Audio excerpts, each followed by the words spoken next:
we'll enter this other zone, a zone that was of most importance. Yet our historian, our anthropologists, our archaeologists, our geneticists fail to bring forth and analyze and recognize, not mention our ecclesiasticians. I could talk about my brother. My brother was a preacher for 30 years. He ate everything that God didn't make. When he got sick, Pastor Gale took his body to the physician. So we should ask the question, this man that preached the gospel for 30 years, once finding himself sick, elected and chose to turn his back on God and go to get a chemical that was made in a laboratory. We find that cyanide is so powerful. Cyanide will have you acting against yourself, not to mention the Creator. He has no place in life today. Because if the Creator had a place in our life today, as much as we would like for it to be, then most certainly we would not be drinking carrot juice and wheatgrass juice. We would not be eating a cow that was made by a laboratory. So there we find that violation is surmounting, right? A whole lot of it because of the cyanide. So we go back to the geneticists. Genetics plays a most important role. Why?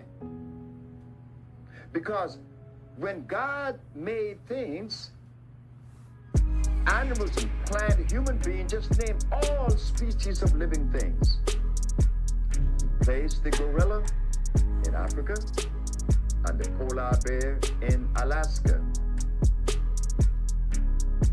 If you think that God made a mistake, all you have to do is to put each animal in the opposite environment that God made for it. Like the gorilla. Place him in Alaska. You will find that he would die with pneumonia in less than a fortnight. Place the polar bear in Africa. You would find that he would succumb to the heat. It's unbearable because his cells were not designed to live in an environment so hostile as the one in the Serengeti Plain, which is hot. Likewise, the gorilla would say that the environment of the polar bear is hostile to his cellular structure. And what about the food of the gorilla? And the food of the polar bear? Where we find that the food of the gorilla are berries, plants, and leaves, fruits. The diet of the polar bear, on the other hand, is flesh and blood. If we believe, like we always does, we believe in philosophy. We believe in everything, but we never know anything. We just don't know anything. We believe in a whole lot of things. Like I always say that I prefer to deliver myself to God than to believe in God, because there is uncertainty. The polar bear eats blood. Not so for the gorilla. Eats plant. But now we look at the behavior of these two animals. We find that the gorilla is a very pleasant animal. He has no enemies in the forest. He raises his offspring just like we do. Just like we do, he raises his offspring. He's a pleasant animal. Not so for the polar bear. This animal eats blood. He has to kill to live, because blood compels that animal to be vicious and savage, so he eats blood. We go to the birds. The eagle is a bird, so is a buzzard, and so is a hummingbird. That's a bird too. But the hummingbird, like the gorilla, he likes to indulge in the nectar of the plants. He have nothing to do with blood. He sucks the nectar from the plant. He's a very beautiful little bird. He's very gentle. Not so for the eagle. The eagle, on the other hand, eats blood, eats rats, eats snakes. But look at the disposition of the eagle and that of the polar bear, opposed to the hummingbird and the gorilla. We begin to see a biochemical interference.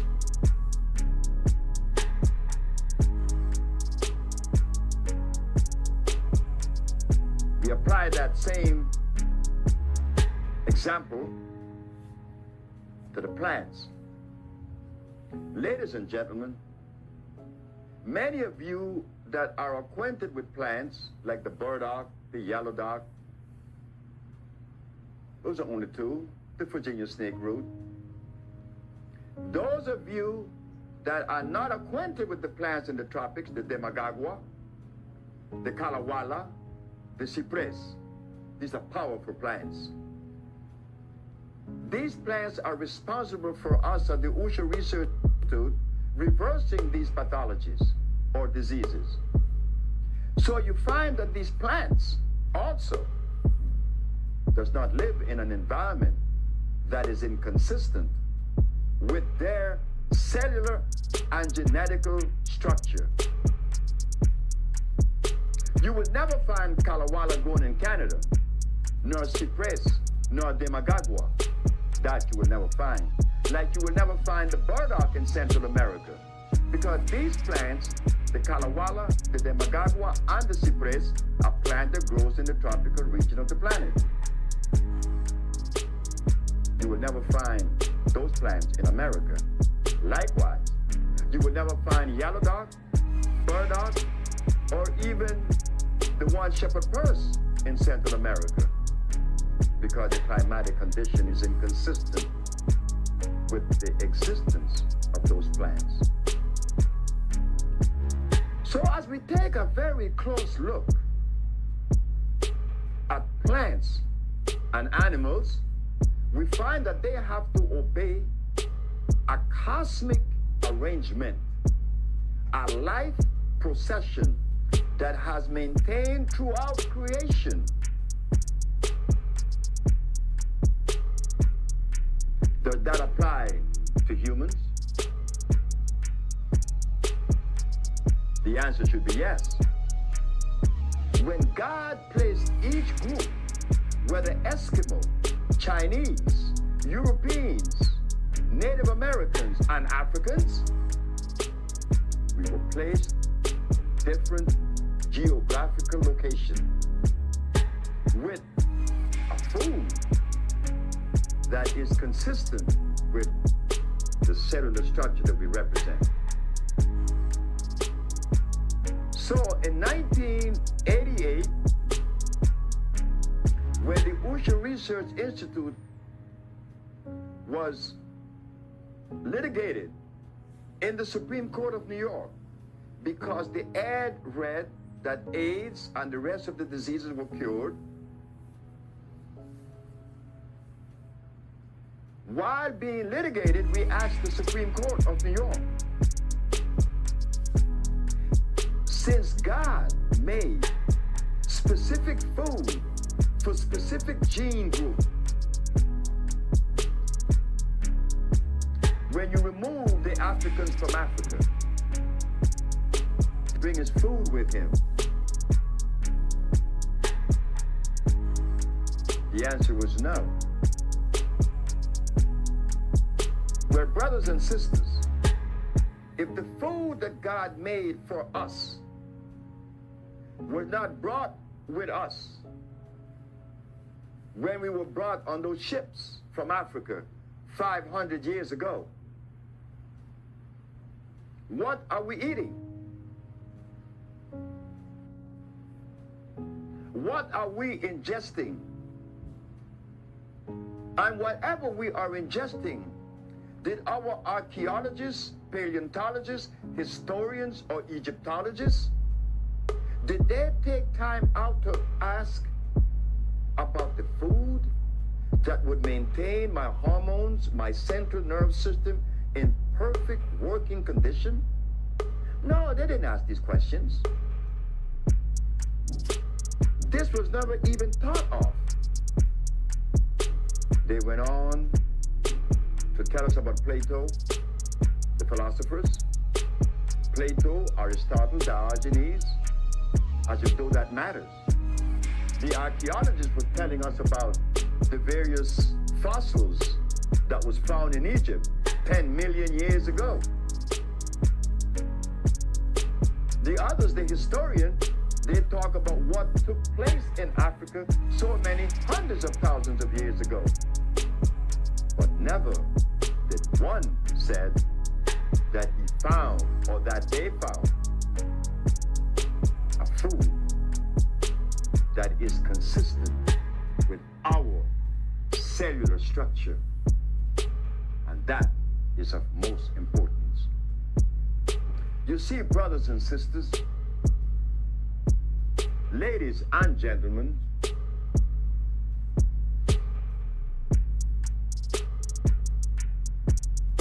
to understand healing, to understand health, one has to be very extremely careful, because each group depends on different food. So while they was talking to us and forcing us, I remember the conversation. Oh, this group of people, they are dead. Black people are dead. No, black people are not dead. Black people are not ignorant. Black people has been misinformed. So since our food was not brought on those ships, we are eating something that offends our biology. And in offending our biology, it offends our thinking pattern. This is why we are vulnerable to the discretion of many. Yes, we are. You know, it's like putting gasoline in a diesel motor. It's not gonna run. It just can't run. So, in placing the fuel that is improper for that engine, we find that there is problems. And what do you think is happening to us? Could we dialogue and make sense? It's difficult today. Cyanide has played such an important role in detouring that thinking pattern. And we have been so resistant that if we are told that Africa holds the secret to our health and our existence, we would quickly deny that there is a connection, when deep down the Creator placed us in Africa with a food that is consistent with us. Now we find ourselves angry. Our children, very angry. They are born nervous. There is such thing as ADD, attention deficit disorder. There's also the undermining. The little untruths that we tell each others, the impatience, the love, that's been gone. Love is out the window. Because it would be impossible for us to love ourselves first while ingesting cyanide. It confuses thought pattern. It disarranges the central nervous system, and one finds himself very angry. And no, I experienced that. So what we did, after understanding that these things were not forthcoming, we decided to travel the world. Once arriving at the understanding that when God does things, it should be respected. We went to Africa, Central and South America. We find the tropical plants, we put them together, and this is what we found. That there is only one disease. And that was said for the first time to the Supreme Court of New York in 1988, that there is only one disease. That one disease that is afflicting us is the basis for all manifestations of pathology. The mucous membrane has been compromised. Compromised by what? By an acid substance. You see, our body are alkaline. The food should be alkaline. Being that it is alkali, it is acid-free and it is electrical. You will never find a battery that says acid battery. No, if the battery has energy, it is alkaline. So at the Usha Research Institute, we took the painstaking task of compounding these products that you know today as natural vegetation cell food, which assimilates immediately. Natural vegetation cell food, which will nourish the body and render the electricity that the body really needs to maintain that vibration, that vibrance, that energy, that livelihood, that sight, that life quality. Now that we find ourselves at this juncture, what do? Well, like I said, it is our duty. It is not the duty of the European race, the Chinese, the Eskimo, the Indian people from India. That was our responsibility. So this is why we put together a food for the blood. We call it Maya. That is our trademark. In that Maya, you find many, many herbs that addresses the blood plasma. We also, in the same therapeutical package, we put together a compound for the bones. We call it Focus. Focus is a compound with sea moss and bladderwrack. That was put together proportionally balanced to strengthen the calcium cells. We put together another compound for the central nerve system. We know that the central nerve system depends on what? The central nerve system depends on copper and carbon. Why? Because the brain is copper and carbon. It produces electricity. If you were to visit an electrical plant, whether in Nevada or in your automobile, just open your generator. The piece of equipment in your car that produces the electricity that lights your whole dashboard and your headlights. When you open that generator, all you find is a copper wheel that is turning and some carbon brush rubbing against it. The friction of copper and carbon produces electricity. That I was able to extrapolate from Mr. Benjamin Banneker. It was then that I realized that for me to adequately nourish the brain, I had to find those substances. And I could only find them in certain places of the planet. I find them in the King Keliba in Africa. I find them also in the Marula. I find them in the Popa. This is what we put together recently, is the African formula. The African formula has a tendency to change your life in a matter of minutes because it addresses every part of you. The other compound that we put together is a salve. This is a salve that has addressed many, many skin problems. Pain in a matter of minutes. Headaches in seconds. On the skin, carpal tunnel syndrome is properly addressed in a matter of minutes. Iron fluorine, like we before mentioned, iron is one of the most important mineral on the planet.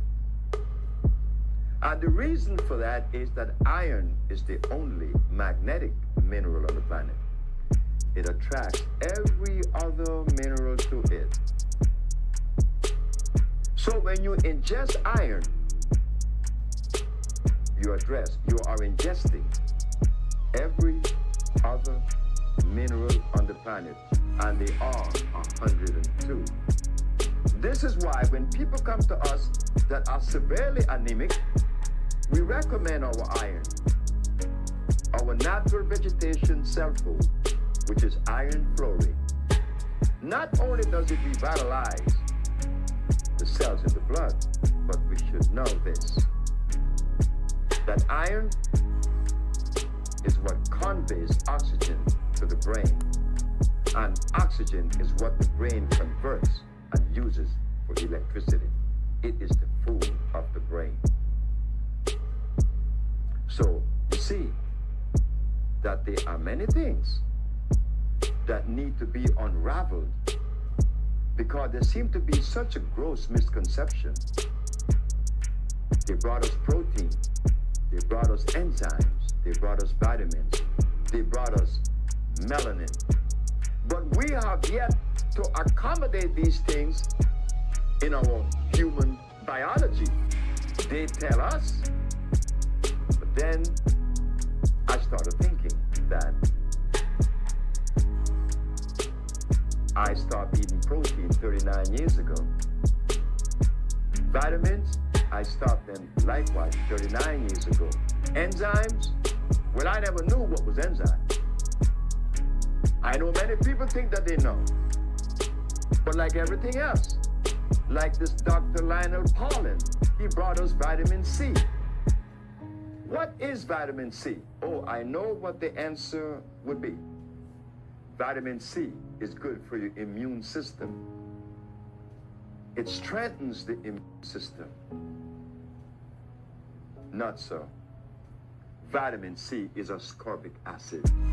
The body has no place for acidity. The body is alkaline.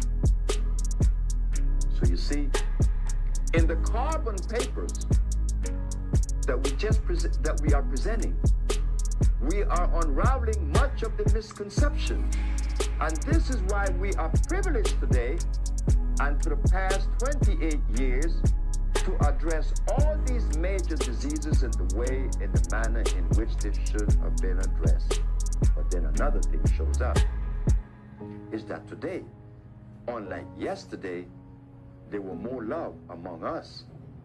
And then we ask ourselves the question, why is it that the love that we would like to manifest, to feel warm when we see another human being, to give that human being our love, the best that we have to offer, that is not forthcoming, not only to our own selves. We have turned against ourselves.